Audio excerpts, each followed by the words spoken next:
In the sixth section of the course, we'll be implementing the Web API using the RESTful standard.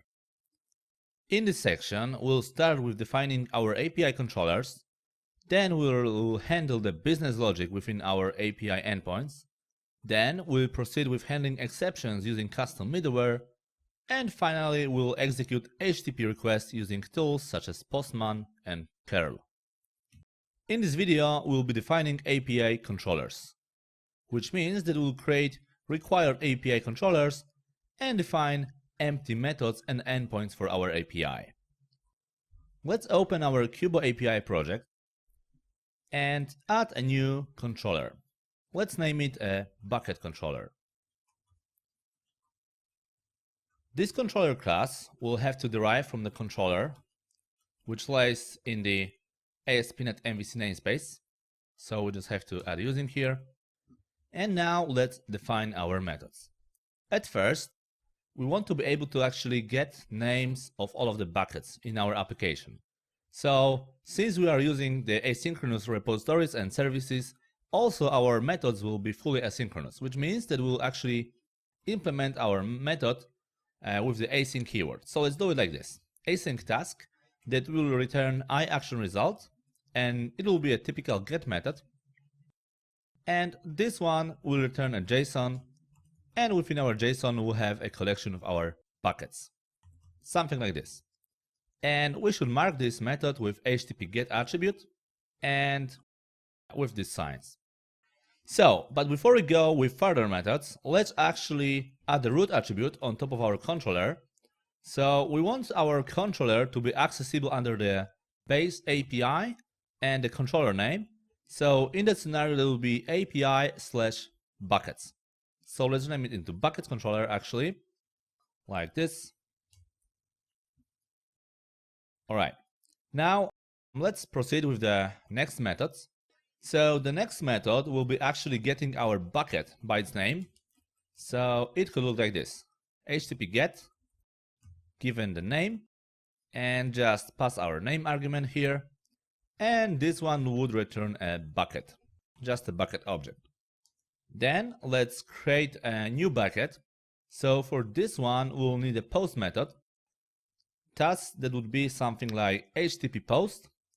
That would also accept the name as a parameter, and we can just change it to the post.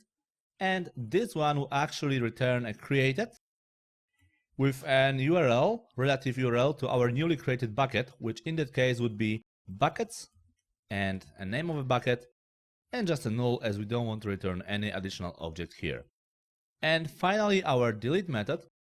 So at the very bottom we can just define a delete method that will also accept the name, and this one would actually return no content, which means that the deletion was previously successfully executed, but there is nothing to be returned in terms of some object body or so.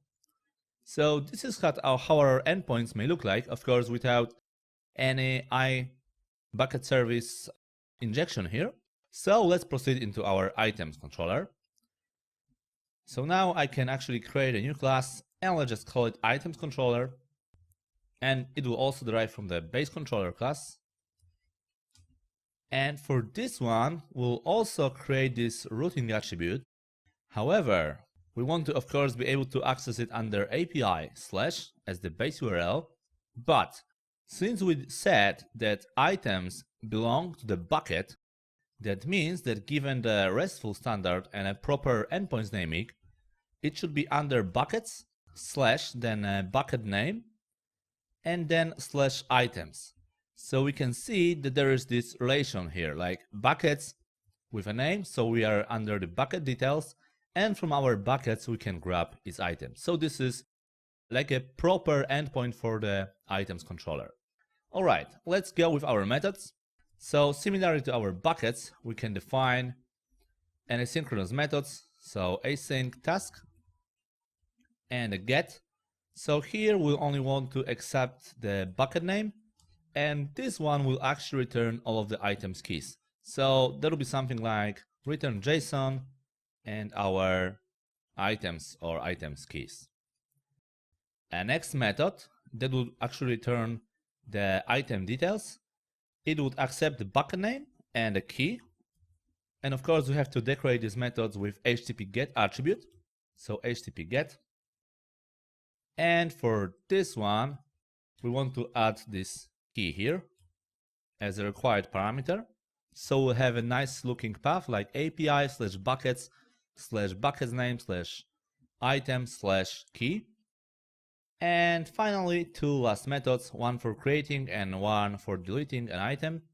So this one, let's call it the post method, would accept, of course, a bucket name, and it would accept also a bucket DTO or an item DTO in that case. So let's call it item DTO, and then let's say an item, add the using here, and it's required to actually add this from body attribute to actually let our API know how to properly bind the incoming request to this class.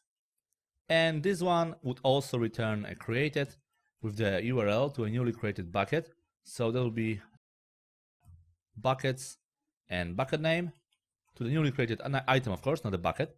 Then items, then our newly created item key, and a null as we don't return any additional object here.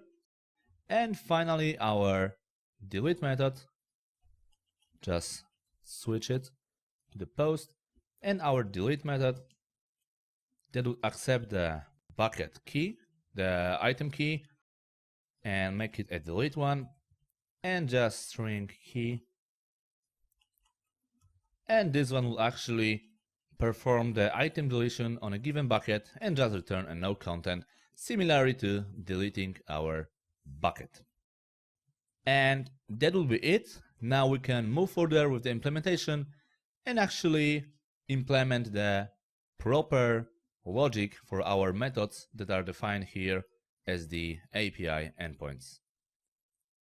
In this video, you saw how we can create new controllers and how we can fill our controllers with proper endpoints.